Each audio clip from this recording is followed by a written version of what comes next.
నీ మనసులో ఏం నింపుతున్నావు? మన ఇంటిని శుభ్రంగా ఉంచుకుంటాం, మన శరీరాన్ని శుభ్రంగా ఉంచుకుంటాం.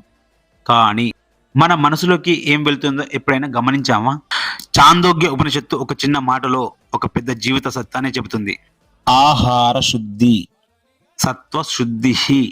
మనసులోకి తీసుకునేది శుద్ధంగా ఉంటే మనసు కూడా శుద్ధంగా మారుతుంది. ఆహారం అంటే కేవలం మనం తినేది కాదు, మనం చూసేది, మనం వినేది, మనం ఆలోచించేది కూడా మన మనసుకి ఆహారమే.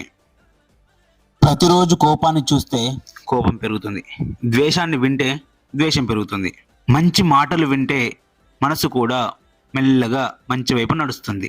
ఎందుకంటే శరీరానికి ఏమి ఇస్తున్నామో, ఎంత జాగ్రత్తగా చూసుకుంటున్నామో, మనసుకి కూడా ఏమిస్తున్నామో అంతే జాగ్రత్తగా చూసుకోవాలి.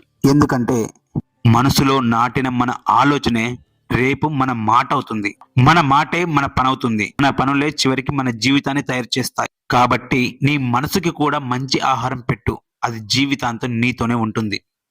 హర హర మహాదేవ్.